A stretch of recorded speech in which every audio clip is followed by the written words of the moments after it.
We all want to be in the know, right? Like understand what's really going on in the world around us, especially right here in Deer Park, LaPorte, and Pasadena. Yeah, definitely. But it's easy to get overwhelmed. Information overload is a real thing these days. Totally. That's why we do these deep dives. We cut through all the noise to find those key ideas that really matter. Today, we're looking at something pretty fascinating. It's about prices. Okay, prices, yeah. Like how much things cost. Exactly. But it's more than just like, oh, supply and demand. Right, right. There's got to be more to it. We're going deep with this guy, Ludwig von Mises. He wrote this book called Human Action, and it's got some really insightful stuff about prices and how they work in a market. So we're going to try to figure out what really sets prices, right? Exactly. We might even bust some myths along the way. Like, you know how sometimes people think, oh, that price is high, they must be ripping people off. Yeah, I've heard that. Well, Mises has some interesting thoughts about that. Let's get into it. Okay, let's dive in. So when you think about prices, here in our local area, like at the stores in Deer Park or the shops down in Pasadena, what comes to mind? I mean, I guess, like you said, the basics, right? If there's a lot of something and people don't want it that much, it'll be cheaper. Yeah, that's the classic supply and demand. But Mises says it's deeper than that.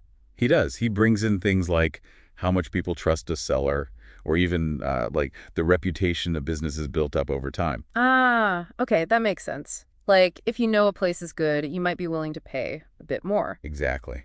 He calls this goodwill, which sounds kind of old school, but it's a powerful idea. So how does goodwill actually work in, like, economics? Well, think of it this way. It's like that local bakery in Pasadena, the one everyone loves. Yeah, I know the one. They've been around forever, and people trust them. They know they'll get a good cake there, even if it costs a bit more than the supermarket. Right, it's that feeling of, like, knowing what you're going to get. Exactly. And that's their goodwill. It's an asset, almost like a valuable piece of equipment they own. Interesting. But that goodwill, it's based on how people feel, right? Not always hard facts. You got it. It's all about perception. Yeah. Sometimes you have two products that are basically the same, but one has a fancy brand name and a higher price tag. Yeah, and people still go for the brand name. They do. It's because they're basically saying, I trust this company. I'm willing to pay a little extra for that peace of mind. So they're choosing trust over, like, perfectly knowing everything about the product. Right. Now, Mises talks about government labeling as a possible alternative. Like if the government inspected everything and gave it a quality stamp. You can see that. But does Mises like that idea? He's not a fan. He thinks relying on government to be the judge of quality, well, it's a bit risky. You're putting a lot of faith in those officials. Yeah, I guess they could make mistakes or even be biased, right? Exactly.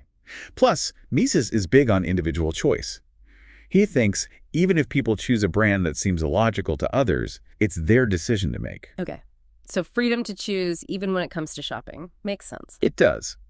But let's be real, building that goodwill, it's hard work, right? Any business owner in Deer Park can tell you that. Yeah, for sure. It's not like you open your doors and boom, everyone trusts you. Nope.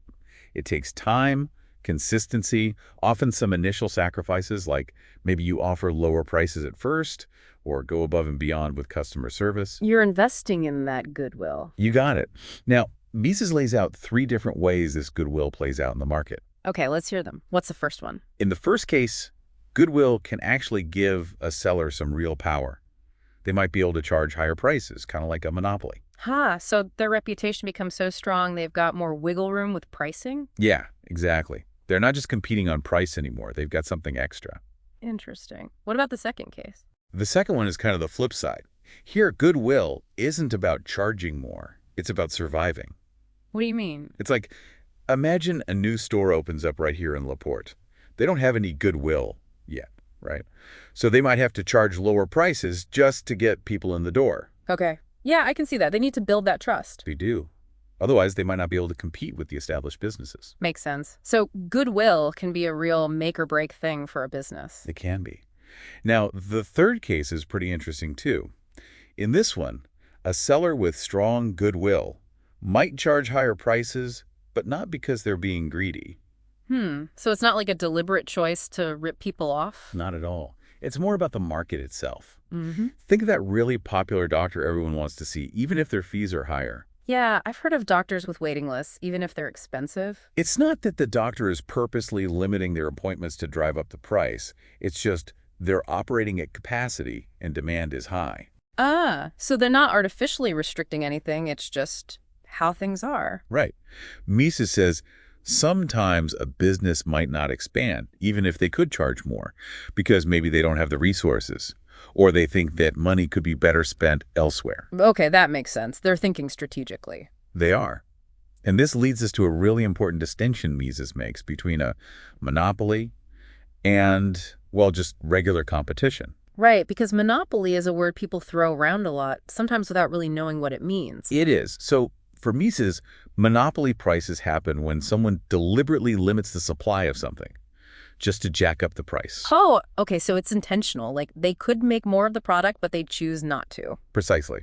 They're basically saying, I'm going to make less, charge more, and make more profit that way. Sounds kind of shady. It can be. And it goes against what consumers actually want. Now, with regular competition, the opposite happens.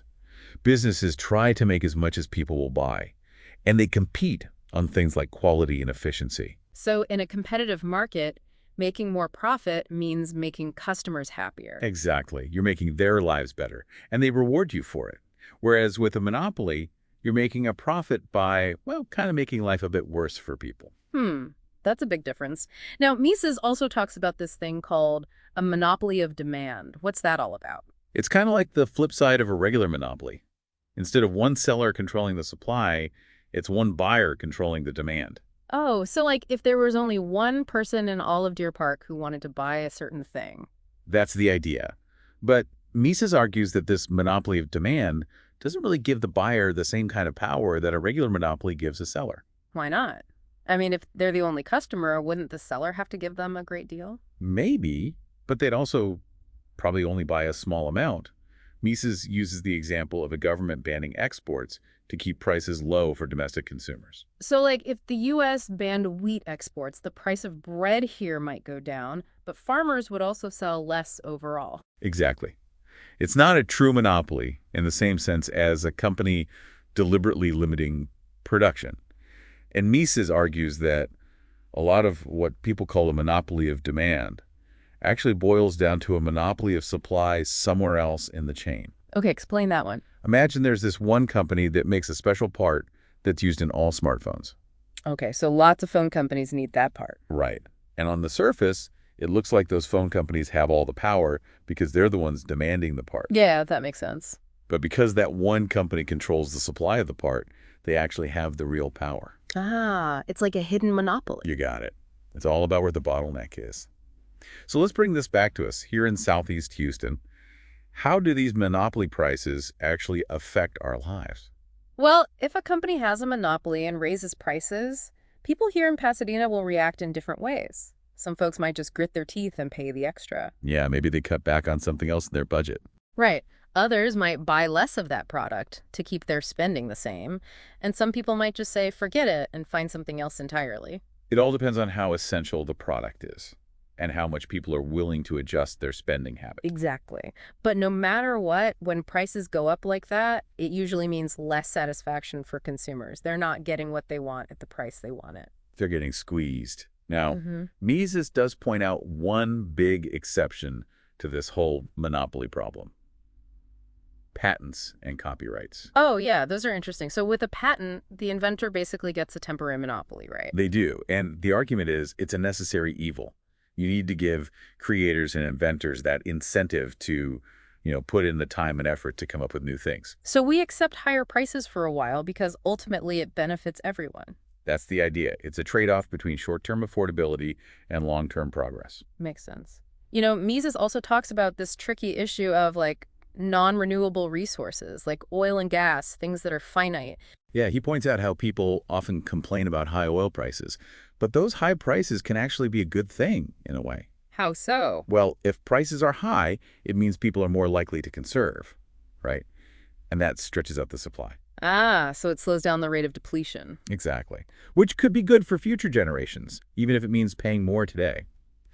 Now, let's talk about something we see all the time: price discrimination. Oh, yeah, like when seniors get discounts or there are early bird specials? That's the idea. Yeah. But Mises focuses on what he calls genuine price discrimination, which is when a seller charges different prices for the exact same thing, based purely on what they think each buyer is willing to pay.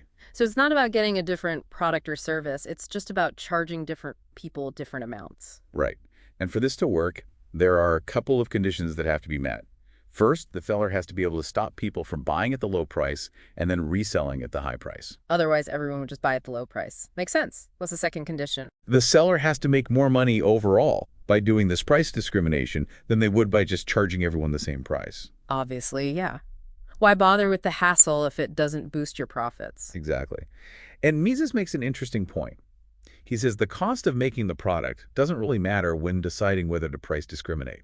Really? How come? Well, as long as you're making the same amount of the product, the cost is already set. It's more about figuring out how to maximize your revenue from those units. I see. He uses the example of a doctor charging rich patients more and poorer patients less. Right. It's a way for the doctor to increase their income and potentially help out folks who couldn't afford their regular fees. So it can actually be beneficial for some buyers. It can be. Of course, not everyone likes price discrimination, but it's a strategy that's out there. For sure. And, he also talks about the opposite, price discrimination by buyers. Yeah, that's when the buyer has the power to set different prices for sellers. Sounds tricky. It is. Mises says it usually only happens when the sellers are really in the dark about market prices or when the government is meddling. He gives the example of a government-controlled cereal company in Switzerland that was buying wheat from farmers at different prices. Okay, so not exactly a free market situation. Not at all. Now let's move on to something really crucial. The fact that all these prices are connected. Mises calls this the connexity of prices. So it's like the price of milk in Pasadena isn't just some random number, it's influenced by other prices. Absolutely. Mises talks about a few different types of connection. First, there's connexity of production. That's when making one thing also results in making something else. Okay, so like when you mill lumber, you also get sawdust. Perfect example. And the demand for lumber affects the supply and price of sawdust, even though it's kind of a byproduct. Then there's connexity of consumption. Is that like things that get used together? Yeah, like cars and gasoline. If the price of gas goes way up, the demand for gas-guzzling cars might go down. Makes sense. What's the third type? That's connexity of substitution, where you have things that compete with each other. Like, imagine two gas stations here in LaPorte. Yeah, if one raises prices too much, people will just go to the other one. Exactly. Yeah. But beyond these specific connections, Mises says there's a general connexity that links all prices together. Okay, what's the common thread there? It's labor. Because almost every product or service requires labor to produce it, changes in wages will ripple through the whole economy. Ah, so if construction workers in Deer Park get a raise, it might eventually affect the price of groceries in Pasadena. It could. It all gets interconnected. And remember, every price is just a snapshot of what individuals value at a particular moment. It's dynamic, constantly changing. It is. Now let's shift gears a bit and talk about how prices relate to income and overall production. All right, sounds good. So Mises makes a key distinction. Market prices are the result of individual transactions. They're not set by some grand plan or some average price level. They're based on what real buyers and sellers are doing right now. Exactly. And he emphasizes that the market itself doesn't create income. That's interesting. So where does income come from then? It comes from the smart use and preservation of resources. Things like land, labor, and capital. The things we use to produce goods and services. Okay, so if we take care of those resources and use them well, they'll generate income over time. That's the idea. But of course, the market can change, and that can affect income streams. Right. There's always risk involved. There is. And Mises stresses that pricing isn't about distribution. It's about guiding production. What do you mean by that? It means prices tell businesses what to make and how much to make based on what people are willing to pay. Ah, so it's a signal to producers. It is. It tells them where to focus their efforts. Now, sometimes you have resources that aren't being used, like a factory that's idle. Does Mises think that's always a bad thing? Not necessarily. Sometimes it just means technology has moved on or demand has shifted. Trying to artificially prop up inefficient production is usually a waste. Okay, so like forcing farmers in Southeast Houston to grow bananas when the climate isn't right would be silly. Exactly. Mises uses the example of international trade, like trading Swiss watches for Canadian wheat, to show that specialization and exchange are the most efficient ways to get what we want. It's about playing to your strengths, right? It is. Now, Mises gets pretty fired up about this idea of non-market prices. What does he mean by that? He means prices that are set by something other than the free market. Like if the government tried to dictate how much bread should cost. I see. He's saying that's not how prices really work. Exactly. Prices are a natural outcome of supply and demand. Trying to force them to be something else just messes things up. He's also skeptical of the idea of real costs. Because he thinks all costs are subjective. Right. What something costs is always based on what you could be doing with those resources instead. And profit is the reward for figuring out what people want and giving it to them. He challenges the idea that profit is somehow unearned. He does. He sees profit as an essential part of the market process. It tells businesses they're on the right track. And he argues that trying to run an economy with non-market prices is a recipe for disaster. So it leads to shortages, surpluses, basically chaos. Exactly. The market, with all its flaws, is still the best way we have to figure out how to use resources efficiently. So to wrap it all up, Mises shows us that prices are way more than just numbers. They're complex signals that tell us a lot about how society values things. And they're shaped by so many factors, not just supply and demand. Things like trust and reputation, which Mises calls goodwill, play a huge role. Monopoly power can distort those signals, but in a free market, prices generally reflect what people are willing to pay for what they want.